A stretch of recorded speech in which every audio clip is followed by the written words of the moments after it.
É um prazer imenso. Nosso primeiro episódio do nosso podcast Legalmente Legal. E aí, doutor Renato, qual a sua perspectiva aí para o nosso programa? Inicialmente, o prazer é todo nosso contar com esse episódio, esse primeiro programa aqui. Nosso objetivo é desmistificar um pouco do direito, trazer uma abordagem mais simples e que toda a população possa ter o conhecimento e possa ter um contato com uma área diferente do direito, uma perspectiva diferente. Então, nós vamos abordar com advogados especialistas em cada área, de uma forma mais simples e de fácil acesso para todo mundo. Perfeito. E hoje o nosso convidado, nada mais, nada menos que o doutor Diego Parreira, um grande advogado, especialista na área do direito do trabalho, especialista também em direito médico, e veio aqui hoje compartilhar um pouquinho da sua experiência conosco. Então, vamos lá. E aí, Diego, como é que se encontra hoje? Tudo bem? Boa noite, doutor David, doutor Renato. Quero agradecer aí o convite. É uma satisfação enorme estar aqui com vocês. Espero aí poder, nesse bate-papo, né, contribuir bastante aí com algumas dicas, algumas experiências profissionais. Será muito importante essa noite. É uma noite, como eu disse, muito especial. E agradeço mais uma vez o convite aí. Perfeito, Diego, grande Diego. Vamos lá, Diego, mas assim, inicialmente, o que te levou a escolher a advocacia como profissão de vida? O que essa profissão, que a gente sabe que é desafiadora, né, trouxe para você de benefício? Por que você escolheu a advocacia? Então, a advocacia, na verdade, que me escolheu. Eu, na verdade, a minha vida inteira eu tive bons relacionamentos comerciais, né? E a advocacia hoje, quando eu iniciei, era basicamente assim, conteúdo, era lei, a gente imaginava que era lei. Mas no decorrer da minha carreira jurídica, do meu conhecimento técnico, da minha vivência jurídica, eu entendi também que a advocacia é também um modo empreendedor, é um modo comercial e é um modo de que você pode aí estar ajudando bastante as pessoas aí com relação às suas demandas. No meu caso, eu gosto muito de atuar na advocacia hoje, mas em relação à defesa. Não sou muito um advogado aquele que ataca. Se bem que acaba que você ainda atua nas duas áreas. Mas como o meu foco sempre foi mais defesa, eu vi que a advocacia também estabelece esse ramo aí para você estar atuando. Perfeito, Diego. E vamos lá, doutor. No início, todo mundo sabe que é difícil, mas qual foi a sua maior dificuldade dentro da advocacia? O que trouxe aí um desafio que marcou a sua vida no início? Então, eu acho que não só para mim, mas como para a maioria dos advogados, inclusive os advogados aí já com grande tempo de carreira, o início é sempre bem mais complexo. O início, ele te traz grandes desafios. Desafios, eu digo, em relação a demandas, não são demandas que são rentáveis. O início da advocacia, o advogado ele tem que praticamente endossar ali a sua ação, ou seja, ele tem que bancar mesmo, tem muito gasto.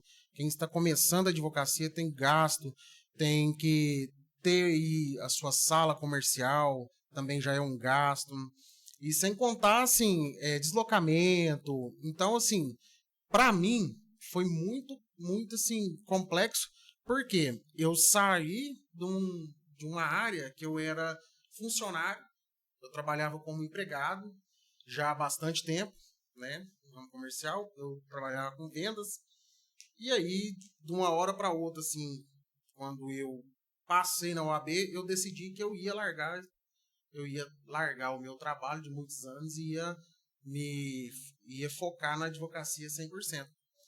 E aí foi muito difícil em relação às demandas, principalmente porque são demandas pequenas. Você não é conhecido no mercado. Você precisa de uma bagagem, você precisa de nome, você precisa de indicação. O advogado, ele vive pela indicação, né? Hoje não mais, hoje tá diferente, mas quando eu comecei, eu sofri bastante em relação a demandas que eram rentáveis. E eu tive que sim que bancar muitas ações para me poder conseguir perseverar aí até nos dias de hoje aí. Graças a Deus tem dado certo. E a moeda ela gira. Você tem grandes conquistas, grandes vitórias na advocacia, grandes remunerações, mas você também tem grandes perdas.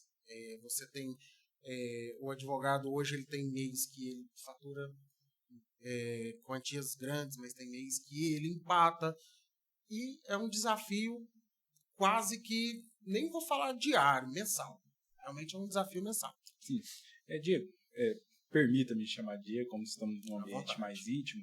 E a área médica, o que te levou a ir para esse ramo? Porque sabemos que, em regra, quando está na graduação, a maioria volta-se para o trabalhista ou para o civil, alguns ainda vão para a área criminal. Mas esse ramo, direito médico, o que te levou a trabalhar, a se especializar nesse direito? Então, Renato, eu, assim como você acabou de citar, eu finalizei, antes de finalizar a faculdade, eu já estava aí pós-graduando em Direito do Trabalho. Eu terminei a faculdade e praticamente também terminei a minha pós-graduação em Direito do Trabalho e Processo do Trabalho.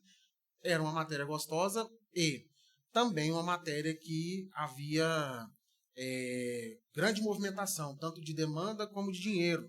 Era, na minha época, um dinheiro fácil. Fácil eu digo porque era a Justiça do Trabalho, ela é mais célere. Então, era rentável atuar nessa questão. E o direito médico, ele veio assim por uma questão muito particular. Uma questão mesmo até da minha família, no caso da minha família. Eu tive que atuar numa demanda para o meu filho, para conseguir um tratamento para ele. E aí, na época, eu também observei que faltava especialista nessa modalidade do direito médico. E aí me chamou a atenção. Falei assim, opa, tô vendo que falta profissional. E aí você vai buscando nichos para poder também sair só daquela caixinha que você que a gente fica em relação ao direito do trabalho. E aí, nessa questão particular, me chamou a atenção que faltava, porque eu procurei alguém que me ajudasse ou que fizesse essa demanda para mim. Eu precisava muito. E aí eu vi que faltava. Não era uma área muito na época, né? Isso eu estou falando há 5 anos atrás. Eu via que era uma área que tinha grande ausência de especialistas. Sim. Mas nessa situação, Diego, me permita só fazer uma ponderação. Você me falou que foi por questões pessoais que você resolveu buscar essa área, né? Então, você tentou um profissional da área e não conseguiu ali e faltou informação para você conseguir atendimento ao filho. Conta mais sobre essa situação. Então, meu filho, ele tem ali o transtorno de déficit de atenção e hiperatividade. E aí eu necessitava, e assim, antes, ele tinha plano de saúde. E o plano de saúde não custeava o tratamento que ele precisava. Ele precisava de tratamento de fonoaudiólogo, ele precisava de tratamento de psicopedagoga, de vários tratamentos. Assim como toda criança tem atraso. E aí, eu busquei no mercado, né, para saber se tinha um especialista que fizesse com que a gente conseguisse que o plano de saúde pagasse o profissional que eu indicava. Até então, eu estava pagando do meu bolso o profissional capacitado fora do plano de saúde. Isso eu estou dizendo há 5 anos atrás. Hoje com essas grandes, com as, assim, eu digo, grandes casos aparecendo, né? Muito caso aí hoje em alta, como o autismo, o TDAH, a síndrome de Down, e os planos de saúde não acompanharam essa evolução desses casos. Então, o que acontece? Com as reiteradas negativas de plano de saúde, propiciou a questão do avanço na especialidade. E muita gente hoje tem sim especializado nessa área, porque tem sido uma área que tem cobrado grandes demandas.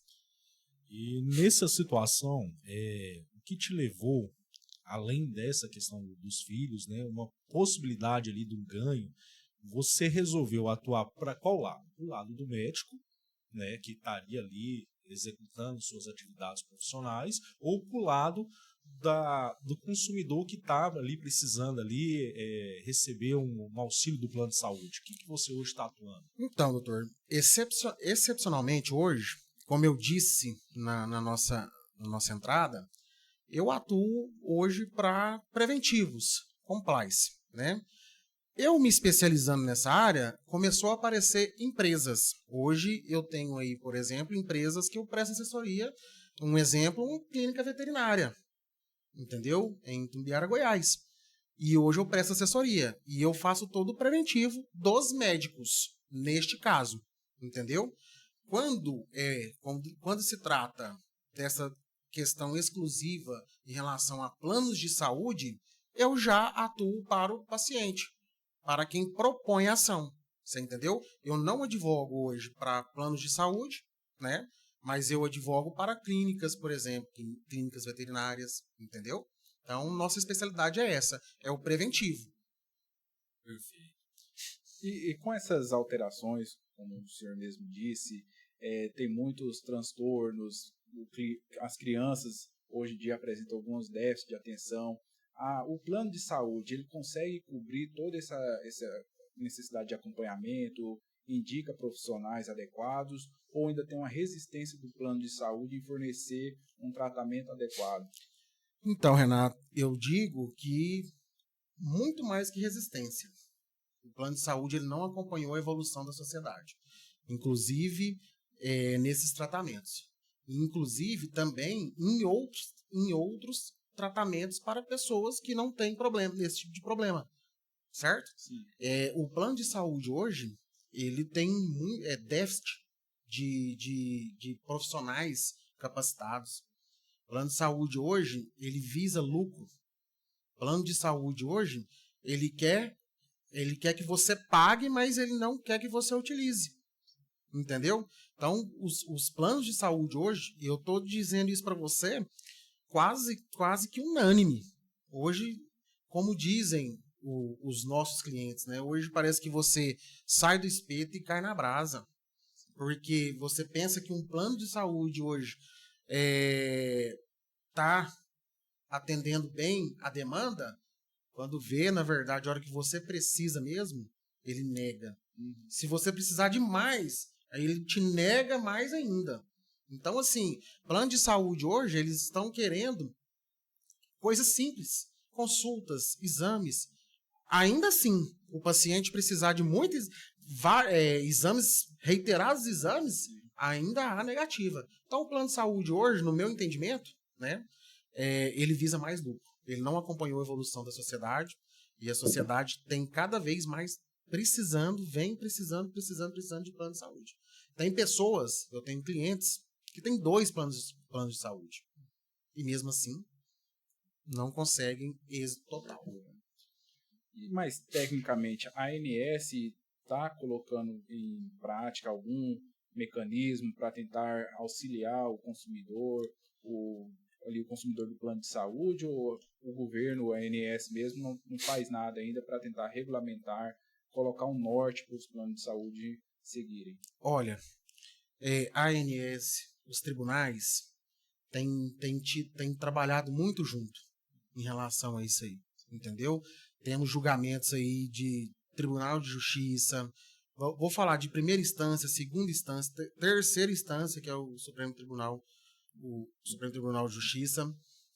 Todos, basicamente, tá tendo o mesmo entendimento da necessidade da população, inclusive a ANS. Só que os planos de saúde ainda assim são resistentes. Porque tudo que você precisa, hoje praticamente, assim, um paciente precisa de um tratamento muito caro, o plano de saúde ele tende a não querer custear. Entendeu? E para ele uma advertência, para ele uma multa, uma sanção para ele hoje, para o plano de saúde, parece que está compensando, porque tem sido abusivo. Sim. Mas essa não cobertura, o plano faz realmente porque ele visa o lucro e vê que muitos consumidores não vão recorrer da decisão, ou é porque realmente não tem um regramento ainda que permita aos consumidores utilizar o plano para certas situações? Não, o regramento existe, a lei existe, entendeu? Mas para os planos de saúde, às vezes um atraso, às vezes compensa. Porque o consumidor vai lá e paga, que às vezes não pode esperar. E às vezes, dependendo do valor, o consumidor vai lá e paga e fala, eu não vou nem atrás de ser restituído. Aí, o que pesa muito é quando é um tratamento de grande valor, quando há uma complexidade no caso, uma necessidade de uma cirurgia, vamos falar aqui de um câncer, por exemplo, aí, nesse caso, o consumidor ele tem buscado aí a sua restituição. E quando, da busca da restituição, o processo demora e as argumentações dos planos de saúde é que o local que ele foi buscar o tratamento, o preço é diverso.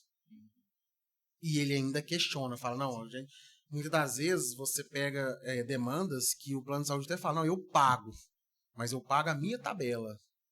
Eu não pago a tabela da onde você foi. E tem sido recorrente. E aí, acaba que você é uma demanda longa, exaustiva, e o paciente, às vezes, até desiste. Entendeu? Por isso. Às vezes, tem paciente que vem até a óbito, nem recebeu ainda a restituição daquilo que ele buscou. Entendeu? E a questão do SUS, nesses casos? A gente sabe que o Sistema Único de Saúde ele é um pouco precário, né? Existe alguma demanda também contra o plano de saúde, contra o SUS, nessas questões de negligência médica, questões aí de falta de atendimento, né, ou até mesmo para conseguir leitos de UTI? Como é que está essa questão do público? Então, o SUS, eu costumo dizer que, assim, na minha pequena visão, eu sei que vai ter muitas pessoas aí contrárias a isso, eu costumo dizer que o SUS ele tem sido mais efetivo do que propriamente a rede privada. O SUS, muitas pessoas imaginam que não tem essa efetividade, mas a gente acompanha muitos casos, né? E sim, o SUS, eu, na minha visão, pela minha atuação, pela minha experiência, ele tem sido mais efetivo do que a rede privada. Claro que tem as exceções. Por quê? Vamos supor, você vai num tratamento, você vai num centro de reabilitação, certo? Às vezes, tem a demora por ser um centro público, né? Tem a demora para poder ser atendido. E muitas vezes algum paciente ou outro não consegue o atendimento ali. Mas muitas das vezes, porque realmente a demanda é grande. Mas a gente vê que não é deixado de lado. Eu costumo de dizer que o SUS, às vezes, ele provém mais do que a rede privada. Perfeito. Doutor, vamos lá. Referente à questão trabalhista, vamos mudar um pouquinho o foco aqui, né? O doutor também é pós-graduado em Direito do Trabalho. E, assim, houve a mudança da legislação em 2017, né, com a reforma trabalhista. Uhum. E queria, como o doutor já atua há um bom tempo, queria verificar qual que foi a perspectiva após essa mudança, se foi benéfica ou não, se está atendendo atualmente às necessidades tanto do trabalhador quanto do empresário. Queria uma opinião do senhor a respeito. Então, a reforma 2017, ela, de fato, para quem sempre atuou exclusivamente ali no direito do trabalho, ela deu uma abafada nas ações trabalhistas. Mas eu costumo dizer que tem a reforma e também tem a pós-reforma. Porque agora, na atual circunstância que houve uma nova reforma, entre aspas, né, da legislação trabalhista, as demandas começaram a surgir com maior frequência. Vou te dar um exemplo. Tivemos aí com a reforma a questão do benefício da justiça gratuita. Entendeu? Isso aí fez o reclamante, né, o empregado, pensar 2 vezes antes de sair demandando por qualquer situação. Entendeu? Porque antes Você tinha ali grandes demandas, porque o trabalhador, o empregado, ele sempre ganhava benefício de justiça gratuita e se não ganhasse a ação, ok, acabou. Aí veio a reforma, deu uma abafada, e esse é um dos exemplos que eu estou dando. E agora também teve uma nova reformulação na legislação, né? E tem aí concedido aí abas para o empregado novamente ter aí reiteradas demandas. Eu digo isso porque, repito, eu trabalho mais para a empresa, né? Então, a gente, às vezes, o empresário ele sofre muito com algumas demandas, porque às vezes ele tem até obrigado a fazer acordo para poder acabar com aquele ali, entendeu? Mesmo tendo razão. E assim, o que você faz para os seus clientes, no caso mais do lado do empregador, para que eles evitem, né, não cumprir a legislação, porque querendo ou não, existe várias empresas que não cumprem a legislação trabalhista, né, visando a questão de impostos, encargos, achando que seria mais interessante entrar com uma possível reclamação trabalhista e fazer um acordo ali na justiça e ser isento, né, de pagamento de imposto. Qual que está sendo a sua estratégia hoje, né, para fazer aquele empresário cumprir as obrigações trabalhistas? Então, essa também é uma evolução hoje do empresário. O empresário é aquele que está assim, de acordo com tudo que é estabelecido, tanto tributário como de previdência, como de todas as áreas, no sentido amplo. Eles não têm reclamado, não têm criado dificuldade para poder deixar tudo regularizado, certo? E o que é o nosso trabalho? O nosso trabalho justamente é estar ali ao lado para que traga segurança para ele em relação do que, como ele pode agir, o empresário dentro da empresa, porque hoje também temos muitas demandas de assédio moral, por pouco temos muitas demandas hoje de assédio moral, entendeu? Hoje a gente está vivendo assim numa etapa aí, uma nova etapa aí de pessoas, né? De relações entre pessoas, que qualquer coisa hoje vira assédio moral, entendeu? Qualquer coisa vira assédio sexual. Então o empresário também tem que tomar cuidado com isso. E a gente trabalha esse preventivo. A gente trabalha no preventivo de equipamentos de segurança. O empresário tem sim se preocupado com ações que pode causar aí acidente de trabalho, porque todos os empresários sabem, temos aí acidente de trabalho, se por Deus não tiver uma morte, mas se não tiver essa morte, tem a condenação, sempre tem, com morte também tem uma condenação pior, então a gente trabalha nesse preventivo, entendeu? Equipamento de segurança, analisando os contratos de trabalho, analisamos aí a forma de contratação, entendeu? Trazemos todo esse compliance aí para que o empresário ele se sinta seguro 100%. Inclusive, nos casos assim que às vezes que acontece na maioria das empresas quando faz a contratação, às vezes o empregado ele fica ali muito tempo sem essa carteira assinada, tanto o comodismo do empregado como do empregador. Às vezes está bom para os dois, né? E aí às vezes o empresário, quando a gente chega com o compliance, fala, aqui você tem que contratar, certo? Aqui você tem que assinar a carteira. Aí como vamos fazer então com o período passado? A gente vai fazer o acordo extrajudicial, que também é permitido pela CLT, entendeu? Fazemos aí o contrato, o acordo extrajudicial e legalizamos aquele funcionário. Isso tudo a gente traz aí dentro do compliance aí para poder deixar 100% seguro o empresário. E hoje em dia a cultura, muitos empresários antigamente tinham um pensamento que o advocatício ou jurídico da empresa seria mais um gasto. Hoje eles já conseguem ver como jurídico um aliado ali para defender, para auxiliar mesmo no preventivo, evitar várias demandas. Porque assim, a reforma ela foi benéfica porque ela tentou melhorar a questão jurídica, retirar muitas situações ali que dariam insegurança para o empregador. Sim. Mas hoje em dia, com o jurídico, o empresário já fica mais confiável em ter o jurídico ali do lado, sente mais confiança em fazer o preventivo do que deixar a ação e ir para o judiciário? Olha, 50% sim, 50% não. Ainda realmente temos aí empresários aí que são resistentes a ter uma assessoria jurídica. Mas eu trago aqui um adendo. tem novos empresários, os novos empresários hoje, eles estão querendo, inclusive, ter um jurídico, um escritório de contabilidade dentro de sua empresa, pensando no compliance, pensando lá na frente. Os novos empresários, os empresários já, os decanos, né, como a gente diz, eles ainda têm essa resistência. Eles costumam dizer assim, na hora que tiver uma demanda aqui, eu pago. Aí aparece outra, nossa senhora, doutor, agora você tem que ver o que você vai fazer para mim.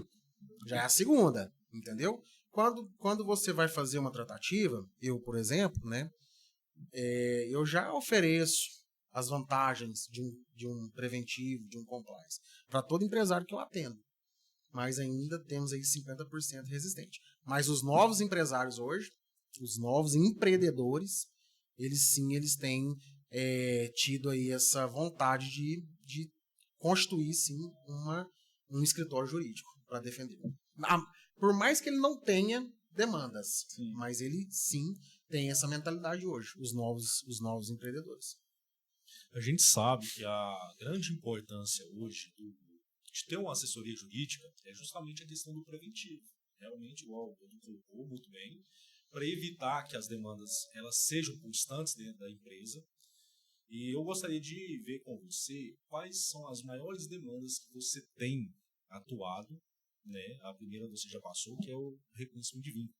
É aquele famoso deixa da forma que está, né? Tá bom para o empregado, tá bom para o empregador, e depois faz o acordo extrajudicial. Mas além desse tipo de ação, existem outras ações que estão ali constantemente batendo na porta do empresário? Sim, é igual eu citei anteriormente, né? A gente está tendo aí uma grande repercussão aí em casos de assédio moral, entendeu? A gente também tem muitos casos em nossa titularidade aí, de acidente de trabalho, também tem acontecido muito, entendeu? O reconhecimento de vínculo. Dentro desse reconhecimento de vínculo, a gente tem aí grandes pedidos aí de horas extras. O empregado, ele assim, na minha visão, né? Parece que ele pega um gancho para poder pedir tudo aquilo que ele nunca exerceu. Entendeu? E às vezes, por uma pequena falha do empresário, do empregador, ele acaba conseguindo. Hora extra, por exemplo. Por quê? Hora extra, quem tem que provar realmente fato é o empreendedor, é o empregador. Entendeu? Ele tem que colocar um cartão de ponto ali na empresa dele, que ele vai ter ali todo o relatório. Entendeu? Ah, mas a minha empresa não precisa de cartão de ponto. Tudo bem. Cadê o controle escrito? Entendeu? Então, assim, são pequenas falhas, são pequenos ajustes que podem ser feitos que aí tira esse prejuízo dele. Porque, no final das contas, vai realizar o acordo, a hora extra ela acaba entrando. Entendeu? Aquela hora que todos os empregados alegam da ausência de descanso para almoço, também acaba pagando. Entendeu?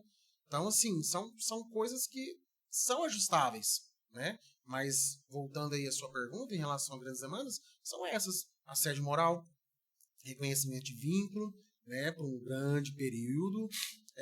Temos também aí questão de... inclusive, lembrei de um aqui agora, hoje em dia, as demandas trabalhistas estão incluindo dano moral pela ausência de assinatura de carteira de trabalho.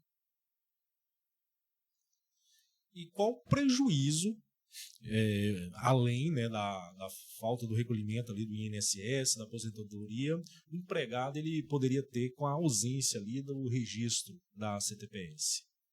Basicamente essa é a questão mesmo, né? A questão do tempo de serviço, né? Que eu acho que para ele, inclusive dependendo da atividade que ele exerce, se for uma atividade insalubre, ele tem redução, né?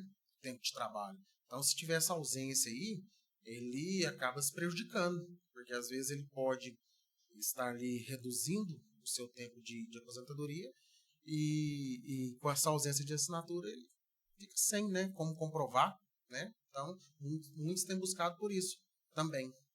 E a questão do assédio moral, né? Hoje, a gente sabe que, querendo ou não, é muito importante existir um preventivo, né, dentro de uma empresa para prevenir certos tipos de situação, que às vezes nem depende ali do próprio empregador. Às vezes o próprio colega de trabalho ali acaba, né, trazendo algumas situações constrangedoras que não chegam ao conhecimento. Então, assim, eu creio que o empresário, para ele inibir certos tipos de situação, seria mais bater nessa tecla do preventivo, realmente. Às vezes é interessante até levar um advogado, né, demonstrando ali a responsabilidade, né, de ter uma empresa séria, uma empresa íntegra, né, que traz ali um conforto para o funcionário conseguir executar a sua atividade, né? Então a gente sabe que existe algumas situações que vai além do próprio empregador, que às vezes ele tenta fazer todas as condições, né, de um bom ambiente de trabalho, e acaba ali que o próprio ambiente de trabalho se torna improdutivo através de um líder que não tem ali uma capacidade técnica, né, que acaba ali representando a empresa nesse momento. Então, eu acho, né, na minha opinião, que o que o empresário poderia fazer realmente era investir mais no preventivo. E qual que é a sua opinião nesse sentido, Eu Diego? concordo. Inclusive, não só no preventivo jurídico. Eu vou incluir outras modalidades de preventivo. O empresário hoje, ele tem condições de pagar uma empresa de segurança do trabalho para poder fazer o quê? Dar palestras. Para poder também atuar junto nesse preventivo. Por que eu estou dizendo isso?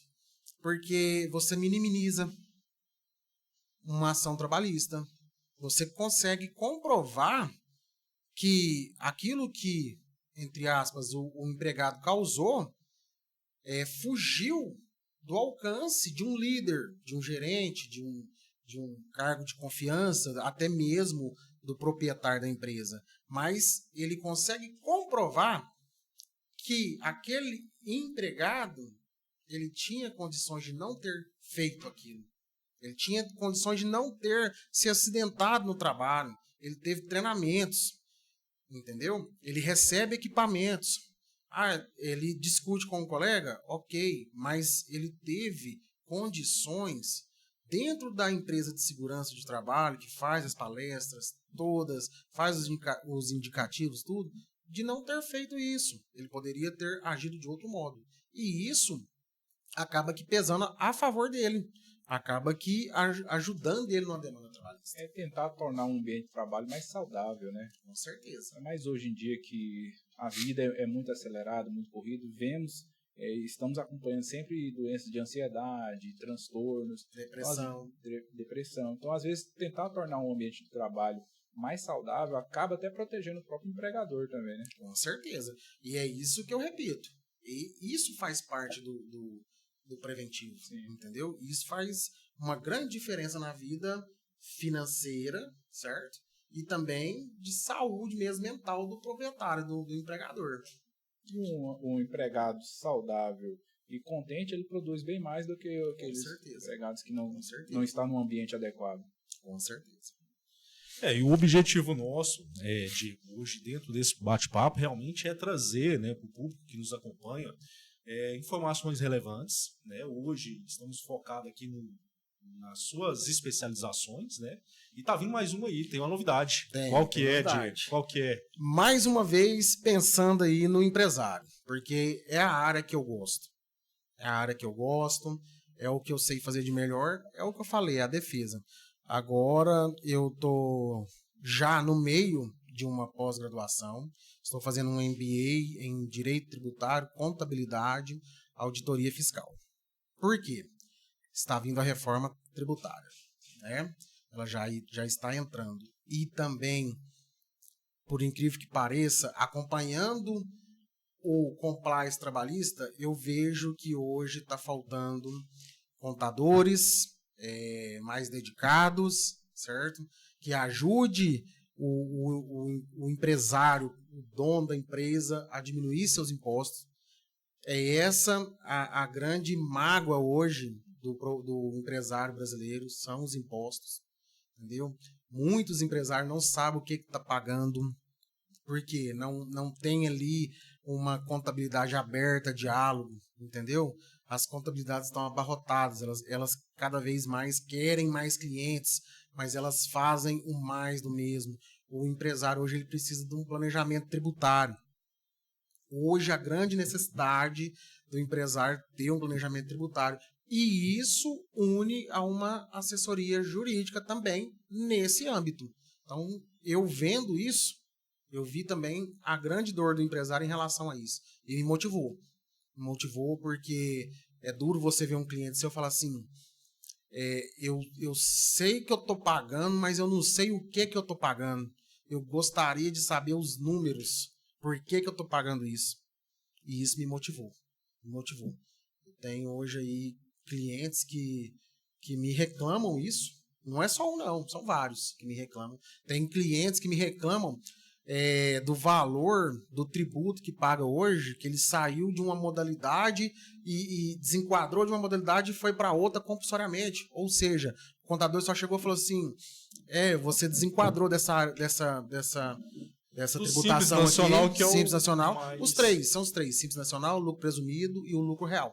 Aí, a maioria dos empresários hoje atuam no Simples Nacional. Simples Nacional é praticamente o arroz com feijão do Brasil, né? E aí vai para o lucro presumido e a carga tributária vem maior. E eles não sabem o porquê, só sabem que está pagando.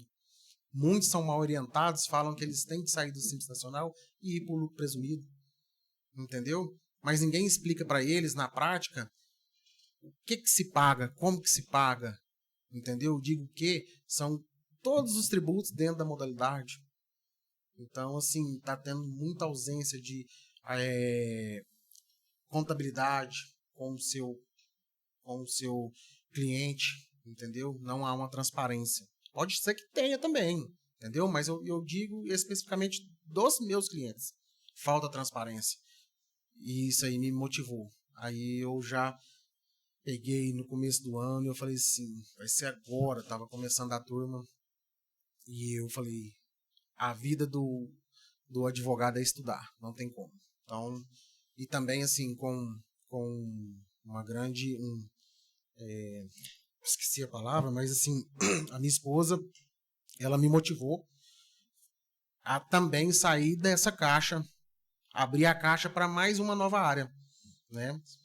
Ela também me motivou, me deu todo apoio, porque não é fácil, é um final de semana inteiro você estudando, para advogado que não gosta de número, estar ali atuando praticamente com 90% de números e 10% de legislação. 99% dos advogados ou do próprio estudante de direito escolheu o direito naquela expectativa de não buscar números, né? Exatamente. Então, são situações aí que você passa um final de semana inteiro com com contadores do lado e eles só falam em números, como que faz, como que calcula, e aí você tem que estudar ali, depois você tem que estudar de novo, porque contador para ele é simples, mas para um advogado não é. Só que, acredite, é uma área promissora, é outra área promissora, e foi isso que me buscou. Para quem atua para especificamente o empresário, é uma área promissoríssima. Eu recomendo a todos, inclusive, a avançar também porque nessa modalidade, e não falta cliente, muito pelo contrário. E assim, Diego, é um medo que boa parte dos advogados ou recém-formados que já estão atuando é o nicho. Muitas vezes a pessoa gosta, por exemplo, do direito médico, às vezes no tributário, mas tem medo de entrar nessa área, por quê? Porque acha que é muito concorrido, ou os processos só vão para aqueles grandes escritórios. Como que é na prática? Realmente, os processos voltados mais para os grandes escritórios, aquelas grandes bancas, ou tem possibilidade do novo advogado ingressar nessa área, um direito médico, um direito tributário? Renato, eu costumo dizer o seguinte, na vida, inclusive eu tenho aprendido isso agora, é uma nova experiência que eu tenho ganhado. Tudo é de trajetória, e na trajetória tem investimento, e tem a vontade, e tem a coragem. Digo isso porque o advogado, os escritórios grandes, eles estão alocados nas empresas grandes. Mas a estrutura dele é grande. Você entendeu? Ele tem capacidade para atender aquela demanda, certo? Seja médico, seja tributário, seja trabalhista. Então, aqui é a trajetória que eu quero dizer. Eu digo agora outra parte, a vontade de começar essa trajetória e evoluir, que é em quê? É investimento. Investimento. O advogado ele tem que investir. O advogado ele tem que ter uma estrutura. Ele tendo a estrutura, ele consegue aí angariar clientes. O advogado ele tem que aparecer, ele tem que mostrar que ele é advogado. Outro dia eu vi no Instagram, eu vi um vídeo do ex-presidente Luiz Flávio e ele me chamou a atenção naquilo que eu já vejo que está faltando. Ele fala nesse vídeo que o advogado ele tem que estar de segunda a sexta, das 8 às 18, que é o horário comercial, de terno. Vemos muitos advogados hoje que não faz questão de colocar terno. Não é uma crítica, respeito, né? Mas ele me chamou a atenção nisso aí, porque você se apresenta como advogado. E a vestimenta, ela faz parte do investimento. Sim. Tanto que quase um paralelo aí as palavras, né? E é isso aí. À medida que você, na sua trajetória, você resolve evoluir, né? Você resolve mudar aquela condição sua de querer angariar só clientes pequenos, você quer buscar os clientes grandes, você evolui, você passa a se vestir melhor, você tem um local muito bom para atender aquele cliente e você vai ser visto. Não é fechado. O mercado não é fechado. O que eu quero dizer com isso? O mercado não é porque você é um escritório grande e você já tem aquela empresa e atende por anos que você não consiga entrar. Você consegue. Basta você mostrar a sua capacidade e a capacidade, ela hoje exige a capacidade visual. E isso tem exigido muito. Mas assim, Diego, o que acontece hoje? O digital ele veio e tomou conta. Né? Sabemos que boa parte, principalmente os jovens advogados, atuam através do digital, né? Não tem grandes estruturas, não tem. Ele geralmente tem um notebook ali para trabalhar, né? Consegue ali exercer sua atividade, fim, né? E assim, é uma galera nova que está chegando, né? Que tem ali uma capacidade, uma força de vontade imensa, está modernizando. E o que assim você acha dessa situação do digital e o que poderia melhorar? Né, dentro, agora recente a OAB teve aquela autorização para fazer a divulgação, né, através dos anúncios, né, dos anúncios pagos, e eu queria ver com você se o seu escritório atualmente atua nesse sentido, né, utiliza o digital como parte. Como é que está hoje? Rapaz, essa é uma barreira para mim, para te falar a verdade. Eu sou muito bom para tratar com o cliente pessoalmente. Mas eu sou uma negação no mundo digital. Vocês que me conhecem aí, vocês devem perceber isso, né? Eu tenho muitas restrições ainda a essa evolução digital. Eu tenho que melhorar isso em mim. E isso também faz parte da evolução que eu falei. Entendeu? E eu tenho aí tentado, de alguma forma, melhorar. Melhorar para mim também conseguir acompanhar os novos advogados. Porque os velhos advogados também já estão aí se moldando às práticas digitais, a nova era digital. E, assim, eu peco muito. Eu peco muito na questão de divulgação do meu escritório, porque realmente eu ainda tenho essa barreira, mas eu pretendo me evoluir nisso aí nos próximos anos. Mas eu tenho colegas que trabalham comigo que tem uma desenvoltura muito perfeita e tem angariado grandes clientes aí com marca digital. Tem apresentado vídeos, várias situações aí digitais aí que traz aí um angariamento. Essa é a importância do trabalho em equipe. Por isso que eu falo para você. Cada um é bom em uma coisa. Né? Então, você já demonstrou que é excelente em conversar pessoalmente, em trocar uma ideia com o empresário, né? Peticionamento provavelmente deve ser sua forma melhor de trabalho, né? Hoje dentro do seu escritório. Mas assim, a inteligência artificial hoje ela chegou, é uma ferramenta, E eu gostaria de saber, você como já tem esse pensamento, né, mais tradicional, se você já está utilizando, o que você acha, né, dessa modernidade que chegou para ficar? Tá aí mais um entrave, para te falar a verdade.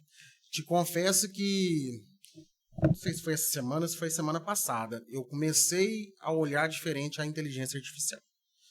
Tem aí hoje inúmeros programas aí que você utiliza para fazer predições, né?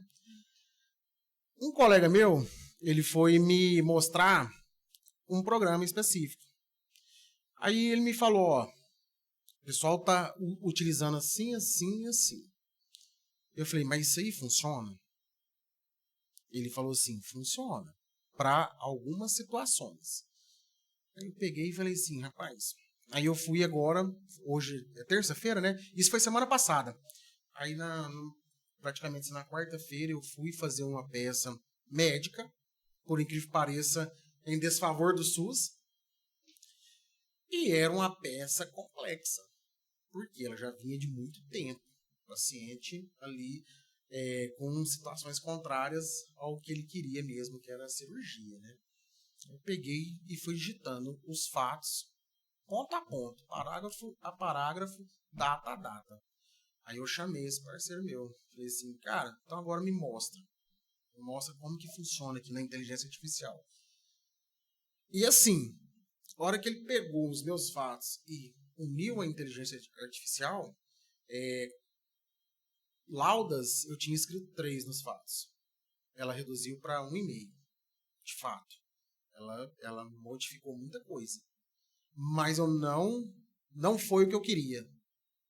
Eu não consegui acompanhar, nesse caso, que eu estou comentando com vocês, eu não consegui acompanhar. Eu não achei que estava certo aquelas reduções. Eu queria que tivesse, tudo bem, reduzido, mas da minha forma. Então, eu não, assim, fiquei meio assim, receioso, sabe? E aí ele me explicou, esse parceiro meu. Ele falou, Diego, a inteligência artificial, ela só é para te ajudar. Ela não é... Ele ainda falou assim, ele usou como uma metáfora. Ela não é mais inteligente que você. Mas ela veio para te ajudar, só veio para te auxiliar. Aí eu falei para ele, então eu tenho que acostumar, né? Ele falou, você vai ter que fazer isso que você fez, que é escrever. E aí você traz aqui para ver o que você melhora. Inclusive, isso, eu fui agora no congresso agora do Direito do Consumidor, esqueci o nome do palestrante lá, ele é filho de um juiz, de um desembargador.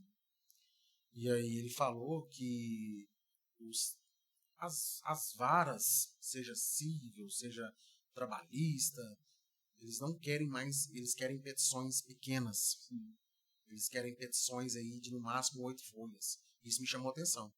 Porque para você ver, nos fatos eu estava escrevendo 3 folhas, que eu achava necessário. Eu queria que tivesse aquilo ali. E aí ele me lembrou, ele falou assim, você lembra no congresso? O congresso pessoal está tudo movimentando para petições pequenas. Hoje não existe mais aquela petição de folhas e folhas, entendeu? E aí eu comecei a perceber que realmente a inteligência artificial ela veio para ficar, mas ela só é um amparo. E vai ter muitos advogados, e assim eu comentei com ele, que esse parceiro meu, vai ter muitos advogados aí que não vão se contemplar, porque eles vão querer fazer uma peça pela inteligência artificial e vai dar ruim. Sim. E vai dar ruim. Eu acho que nós temos muitas coisas similares. Eu também tenho um pouco de... Bom, a inteligência artificial, ela reduziu. Sim. De 3 folhas para 1,5 folha. Só que ela não me agradou 100%. Mas pode ser, seja o problema, seja eu. A abordagem que ela utiliza, ela tende a ser mais simples e direta ao ponto. Eu creio que eu tenho, às vezes, não sei se é problema que nós podemos falar, mas a mesma forma de trabalhar. Eu também, hoje mesmo, ontem eu finalizei uma contestação que acho que deu 22 páginas. E muitas vezes eu colocava na inteligência artificial para tentar simplificar algumas coisas, eu não adequava. Achava que não estava abordando todos os temas. Então, eu acho que hoje em dia, eu acho que nós vamos ter que aceitar, porque veio para ficar, realmente. Eu estou aberto agora, depois, semana passada, eu estou aberto a aceitar. Mas ela também vai ter que cumprir os meus requisitos. Sim. Não vai ser assim, não. Uma troca. Exatamente. Porque assim, o padrão de qualidade ele é muito importante, né? Então, seria muito simples qualquer advogado pegar e jogar e a inteligência artificial fazer. Então, praticamente você estaria marginalizando ali a profissão. Exemplo, contratos, né? O famoso contrato. Hoje um cliente entrou em contato e falou o seguinte: doutor, me manda um modelo de um contrato de cessão de direito do imóvel. Eu falei assim, olha, eu não mando contrato, eu não faço modelo, eu faço um contrato específico para o seu negócio. Né? Por quê? Seria muito simples eu pegar ali e falar, olha, eu quero um contrato assim, né? Redige para mim. Ele iria redigir, bem simples o contrato, porém, aquele contrato estaria garantindo o direito da minha cliente? Eu acho que não. Poderia ter brechas, poderia entrar em discussões. Agora, se eu vou utilizar ponto a ponto, do zero, contrato, olha, eu quero resguardar esse direito, e já trazendo conhecimento técnico, porque, querendo ou não, estudamos muito tempo para conseguir. E auxiliar, né, a nossa inteligência artificial, ela vai nos auxiliar realmente ponto a ponto. E aí você vai analisar. Eu posso utilizar nesse sentido, essa cláusula teria prejuízo no meu cliente? Como eu posso quebrar essa cláusula? São situações que podemos usar a inteligência artificial para conseguirmos, né, melhorar o nosso conhecimento jurídico. É muito importante essa questão da redução, né? Até brincava com o doutor Renato, falava, Renato, a gente vai fazer aqui um processo X, tem quase 100 folhas. O juiz não vai parar para ler 100 folhas. Né? Foi até no início ali, acho que em 2020, né? Quando resolvemos ali formar a nossa sociedade, e foi surpreendente. Então, hoje a gente conseguiu reduzir, no caso, as questões da justiça, principalmente questão de jurisprudência. Quando você vai utilizar a jurisprudência. Aquela jurisprudência, o juiz vai ler? Uma pergunta que a gente pensa, assim, o juiz será que vai ler? Ele vai ler, ele lê, dependendo se a decisão for do tribunal que ele atua, se for condizente a um caso similar. Não adianta pegarmos ali várias decisões e jogar dentro de uma petição para falar assim, eu busquei várias decisões no país inteiro e coloquei. O juiz não vai ler. Então, eu acho assim, que as petições ela tem que ser mais enxutas, sim, mais claras, mais objetivas e, claro, trazendo ponto a ponto do que vem acontecendo ali no caso concreto. E pegando o gancho, nessa situação, eu queria ver se você já teve um caso que marcou a sua vida, que você teve que dedicar muito tempo, né, na sua carreira jurídica. Qualquer caso, compartilhe com a gente. Rapaz, eu vou te falar uma coisa. Por incrível que pareça, eu tive um caso quando eu estava iniciando a advocacia. Esse é o caso que, assim, não é o que mais me marcou, mas eu acho que ele me marcou tanto porque eu tive que parar tudo. 45 dias, eu lembro, para me estudar para uma única. Eu peguei um tipo de ação, eu peguei um inventário para fazer, para você ter ideia, para vocês terem ideia. Peguei um inventário para fazer. Só que dentro do inventário, quando eu comecei a organizar a documentação, tudo, eu descobri que o falecido ele estava constituído uma dívida tributária de 700 mil reais. 700 mil reais. E aí, rapaz, eu já tinha pegado o serviço do cara. E o cara falou assim, doutor, eu quero que você resolva isso aí pra mim. Rapaz, eu vou falar, eu busquei colegas, e os colegas, os advogados tributários, eles cobravam absurdo, muito acima daquilo, até mesmo pela falta de experiência. Eu tinha cobrado para um inventário, para você ter ideia. E aí, rapaz, eu não sabia nem como eu cobrar a questão para tirar essa dívida. E eu tive que ficar 45 dias ali, basicamente, por conta disso aí. Mas o que me marcou foi o resultado final. Eu consegui prescrever a dívida do cara, do meu cliente, e aí eu consegui finalizar o inventário do meu cliente. E esse meu cliente, ele é pessoa física, só que ele trabalha hoje com uma empresa muito grande em Goiânia. Inclusive, essa empresa ela tem um andar inteiro, praticamente, lá no edifício NASA. E ele me indica hoje para todo mundo. E assim, eu mesmo, como não tinha experiência na matéria, eu só sei que eu consegui fazer de uma forma que eu resolvi o problema dele. Mas a gratidão dele, porque ele queria muito fazer um inventário, tal, era o pai dele, ele não queria perder o bem, ele ia perder o bem. Enfim, essa foi uma das causas que mais me marcou. Também me marcou a causa do meu filho, né, que eu atuei. E assim, eu acho que toda ação tem ali suas vitórias, e eu acho que a gente aprende muito mais quando vem a derrota. Porque aí você aprende com a derrota e você não erra na próxima, né? Mas assim, resumindo, essa ação, quando eu comecei a advogar, foi que me marcou. Perfeito. E, doutor, assim, a questão hoje em dia, a internet está difundida em todos os lugares. Hoje em dia, facilita mais, o cliente já chega com a informação mastigada sobre o que ele quer, ou isso está atrapalhando muitas vezes? Porque o cliente olha no Google e acha que é só resolver da maneira que o Google está falando. Eu vejo como 2 pontos. O cliente que ele tem menos conhecimento, não que ele seja incapaz, menos conhecimento da matéria, né? Ele chega com a informação às vezes até enganada. Ele lê ali e acha que é aquilo ali. Às vezes ele lê um parágrafo e acha que é aquilo ali. Mas o cliente, falando especificamente de um empresário, que ele sabe. Ele sabe o que ele está falando.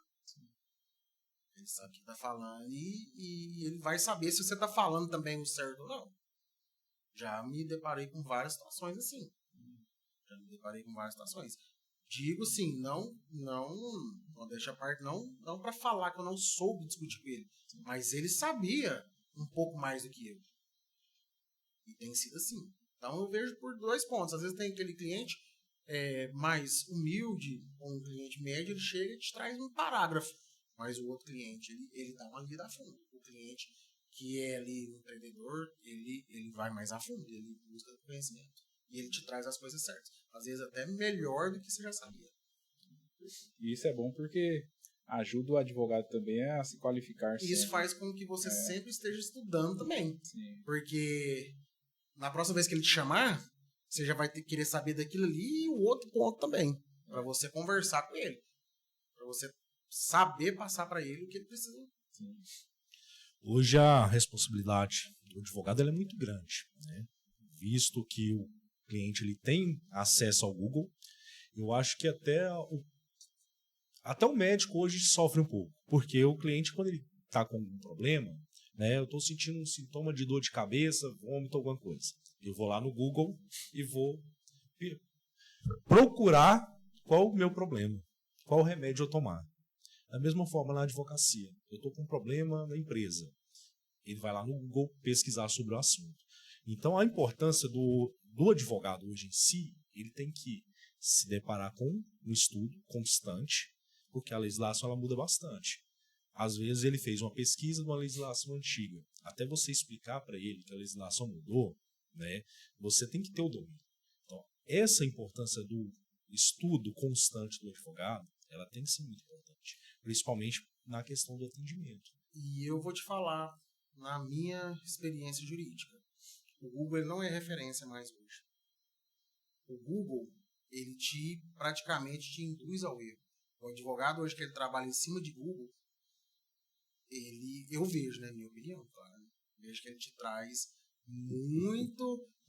muitas informações desencontradas.